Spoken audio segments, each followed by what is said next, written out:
E aí, meus amantes do caos e do sofrimento épico, hoje vamos mergulhar em um dos momentos mais obscuros e psicológicos de Berserk. Um instante em que Griffith, quebrado, frágil e às portas da morte, é tomado por uma miragem que mostra uma vida que ele jamais teve, mas que poderia ter sido a sua salvação ou sua maior maldição. Prepare-se, porque o que você vai ver agora é pesado, simbólico e simplesmente perturbador, do jeitinho que Berserk gosta.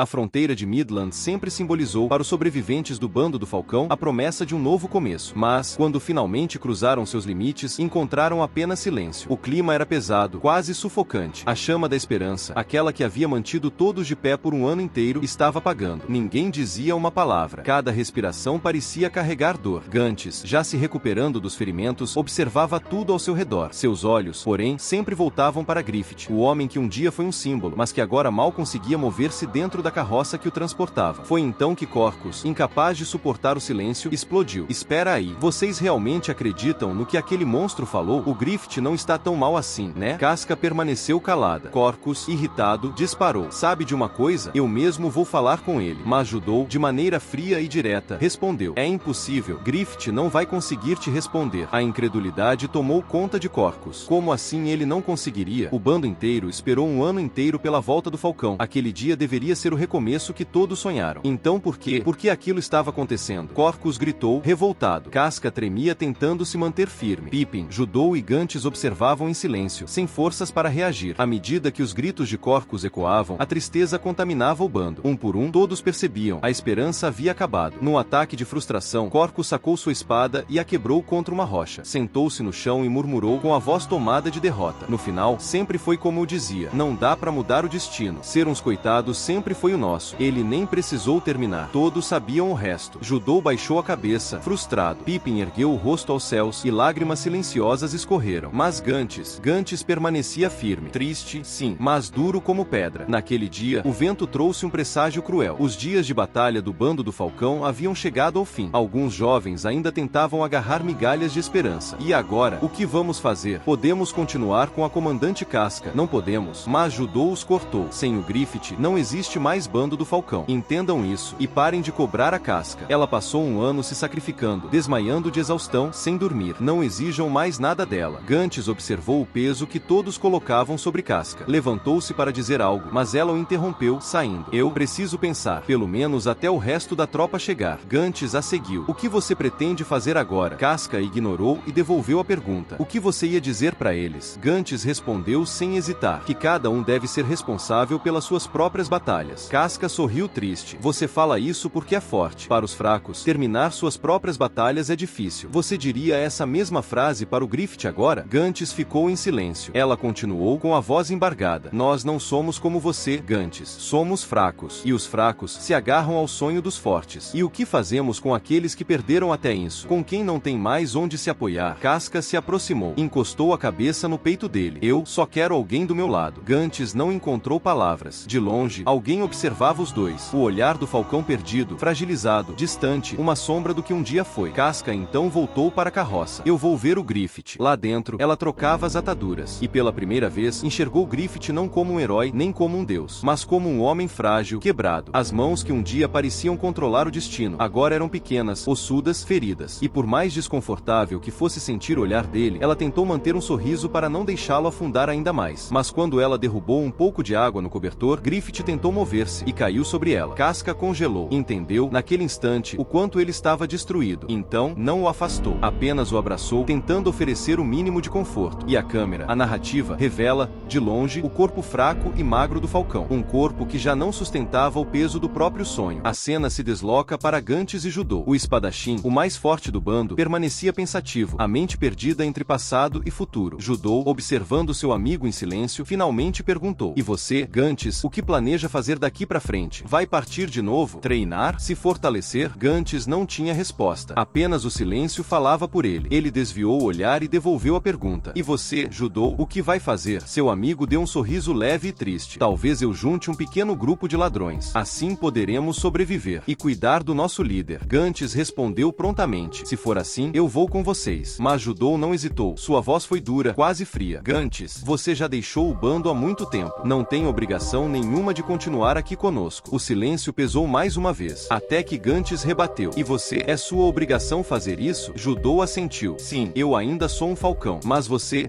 é diferente. Você tem suas próprias batalhas, seus próprios desejos. Ele respirou fundo, como quem recorda feridas antigas. No campo de batalha, existe uma regra que você conhece melhor que eu. Deixe para trás quem não consegue mais se levantar. Se não fizer isso, não vai sobreviver. Mas antes que a dor daquelas palavras pesasse demais, Judô suavizou o tom. Não fica chateado. É assim que o mundo é. E eu entendo perfeitamente. Depois, com um sorriso cansado, acrescentou. Quando você partir, dessa vez, leve a casca com você. Gantz congelou. Judô percebeu sua hesitação e riu. A casca é certinha demais para chefiar um grupo de ladrões. E você é sério demais. Então deixa isso com a gente. E, por favor, não parte sem ela dessa vez. Antes que pudesse responder, Gantz ouviu vozes ao longe. Seu antigo grupo de assalto se aproximava correndo, chamando seu nome. Gaston foi o primeiro. Gantz, você vai embora de novo? Se for, nós queremos ir com você. A tropa inteira concordou. Era unânime. Eles queriam seguir seu comandante. Gantz tentou argumentar. Mas Gaston, você não disse que queria virar alfaiate? Gaston sorriu, mas era um sorriso quebrado. Isso não é mais possível. A tropa é minha família. Eu não posso abandonar eles. E naquele momento, a ficha caiu para Gantz. Ele murmurou quase para si mesmo. Meu lugar sempre foi aqui. Fui teimoso demais para perceber. Porque eu sempre percebo as coisas. Quando já as perdi, a cena corta para Casca. Sentada, tremendo, quase passando mal. Gantz vai até ela imediatamente. Ela se levanta assustada. Griffith está bem? Ele pergunta. Sim, responde Casca, mas algo estava errado. Muito errado. As lágrimas começaram a escorrer sem que ela pudesse evitar. O que aconteceu? Gantz pressiona. Não é nada. Ela insiste, já chorando. Quando Gantz tenta entrar na carroça para ver Griffith, Casca grita. Não tem nada de errado com Griffith. Ela cai de joelhos, finalmente quebrando. Eu não posso partir com você. Griffith está pequeno demais, fraco demais, ele não para de tremer. Me perdoa, mas eu não posso abandoná-lo. Gantz, delicado como raramente era, respondeu. Tudo bem, então eu fico com você. Mas Casca balançou a cabeça. Sabia que aquilo não era verdade. Gantz, você não pode viver a vida de outra pessoa. Ela ergueu o rosto, tomado por lágrimas. Você não se lembra do que Griffith disse naquele castelo? Que ele só considerava um amigo quem tivesse um sonho próprio. Se você realmente é amigo dele, você deve partir. Mesmo sozinho, você precisa ir. E novamente, a mesma frase ecoou na cabeça de Gantz. Porque eu sempre percebo as coisas quando já as perdi. De dentro da carroça, Griffith ouviu tudo. Em seu delírio, dor e loucura, ele viu alguém se aproximar. Seu antigo eu, o jovem, forte, imponente Griffith, apareceu diante dele. O Griffith do passado perguntou. Por que você está aí, tremendo de medo? O Griffith quebrado tentou falar, mas nada saiu. O outro enfiou a espada no chão e apontou para trás, em direção ao castelo, em direção ao sonho. Griffith viu seu próprio futuro diante dele, mas não tinha força para alcançá-lo. Tentou se erguer, falhou, e então enxergou a si mesmo criança, correndo, chamando para seguir. Mas ele não conseguia, não importava o quanto desejasse. Um grito fraco escapou de sua garganta. Foi então que Casca e Gantz perceberam. A carroça estava se movendo. Griffith, o falcão, mesmo destruído, havia se arrastado e posto os cavalos em movimento. Gantz correu atrás imediatamente. Casca, chame os outros. Ele tomou outra carroça e disparou, mas Griffith já estava longe, veloz, desesperado, queimando o resto de suas forças. Ele perseguia o seu sonho, metaforicamente e literalmente. A força física podia ter se apagado, mas a chama do desejo ainda queimava. Em sua mente, ele dizia, eu já descansei demais. Chega, a estrada ainda continua, e eu preciso percorrê-la. De repente, a carroça chocou-se contra uma rocha, e o corpo frágil de Griffith foi arremessado para fora. Mas antes que tocasse o chão, sua mente foi engolida por uma miragem, uma vida que jamais existiu, mas que parecia terrivelmente real. Naquela visão, alguém o chamava para comer. Era Casca, cuidando de um Griffith incapaz até de se levantar da cadeira. Talvez o destino estivesse lhe mostrando um fragmento cruel do que viria a ser seu futuro. Casca perguntava, com um sorriso cansado. Tá me encarando assim porque tem algo de errado com meu rosto? Ou lembrou de algo do passado? Ela tentava acalmá-lo. Eu sei, seus amigos não têm te visitado ultimamente, mas tudo bem. Às vezes me pergunto como eles estão, como ele está. Será que anda por aí girando aquela espada gigante como um louco? Uma criança entrou brincando pela porta. Casca suspirou. Sinceramente, quando penso naqueles tempos, dá até a impressão de que foi um sonho. Ela chamou a criança. Ei, Gantz, vem já pra cá. Para de brincar com o Pippin. O menino, filho deles, respondeu que já estava indo. Griffith assistia aquilo em silêncio, sem compreender se era sonho, lembrança ou tortura. Enquanto preparava a comida, Casca continuou. O mundo mudou demais. Hoje eu repúdio aquela vida que a gente levava. Mas com o menino e com você, nossa vida é diferente. Pelo menos estamos juntos. Ela levou a colher até a boca de Griffith. Ele pensou, quase aceitando. Então é isso. Talvez essa tranquilidade não seja tão ruim assim. Mas algo brilhou na sopa. roupa. Na colher, o berrelite vermelho o encarava com seu olho grotesco. A miragem se quebrou. Griffith estava caído à beira de um rio. Ao fundo, a carroça tombada. Ele olhou para o próprio braço quebrado e sorriu. Um riso histérico tomou seu rosto. Como o destino ousava brincar daquele jeito com ele. Arrastando-se, encontrou um pedaço de madeira pontiagudo. Posicionou o pescoço sobre ele e jogou o corpo para frente. O sangue pingou, mas ele não conseguiu. Ele não tinha coragem de desistir. As lágrimas caíram. O pôr do sol iluminava aquele momento miserável. Então ele viu algo em sua mão submersa. O berrelite. Como aquilo havia parado ali. Ele lembrou das palavras de Nosferatu Zod. Ele retornará às suas mãos. É o seu destino. E das palavras de Wilde. Use-o para invocar os nossos anjos da guarda. Um vento forte soprou. A cena mudou para Gantes, arrancando sua faixa e correndo atrás do amigo. Griffith, fui eu que te puxei para o abismo. Eu te mudei. O que quer que eu faça? O que você quer que eu faça? Eu tô te alcançando. Mas e depois disso? De repente, algo gelou seu coração. A cena cortou para Casca e o restante do bando do Falcão. Corcus arregalou os olhos, apontando para o céu. Todos ficaram sem palavras. O sol estava sendo engolido. O eclipse se formava. O sangue escorria do braço de Griffith até o berrelite. Ele ouviu Gant se aproximando e recuou desesperado. Não chega perto de mim. O sol desapareceu. A dimensão mudou. Criaturas grotescas emergiram da água em um piscar de olhos. De longe, o bando do Falcão via aqueles seres distorcidos e se perguntava quem eram. Soldados de Midland, demônios, mortos. Gantes percebeu na hora o perigo. Acelerou, saltou do cavalo e correu até Griffith. Se você me tocar, se colocar suas mãos nos meus ombros, eu jamais te perdoarei. Gantes o segurou. O berrelite abriu seus olhos e chorou sangue. Griffith gritou. O mundo inteiro se rasgou. O rio, as planícies, tudo virou um amontoado de rostos colossais, sufocados, gemendo numa dimensão de puro tormento. O eclipse havia começado.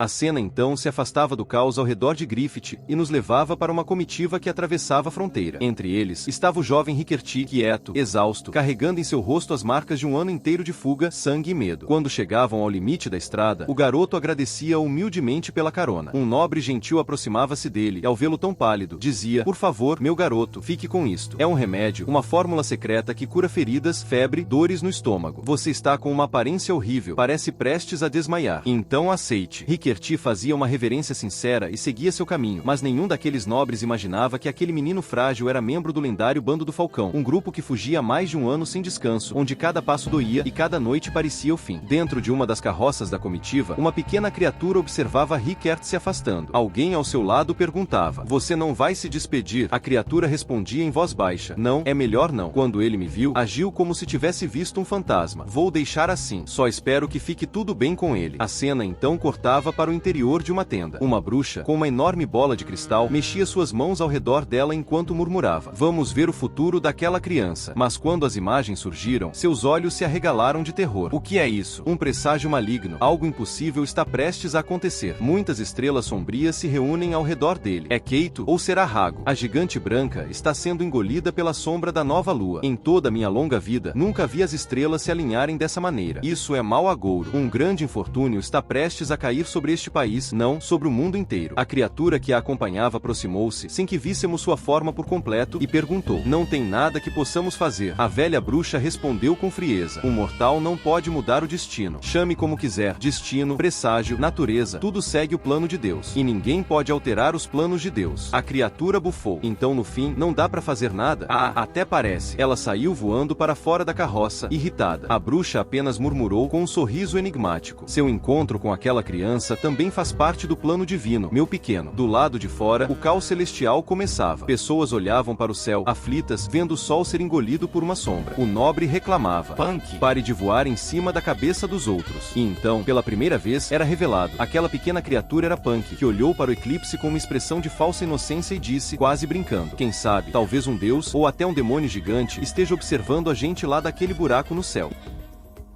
E se você curtiu essa análise sombria e pesada de um dos momentos mais profundos de Berserk, já sabe, deixa o like, se inscreve no canal e ativa o sininho, porque aqui a gente viaja pelas obras mais épicas e brutais do mundo dos mangás. Comenta aí o que você acha desse lado humano e assustador de Griffith. E claro, segue o canal nas redes sociais porque vem muito mais conteúdo insano por aí. Até o próximo vídeo e que o destino não seja tão cruel quanto o de Berserk.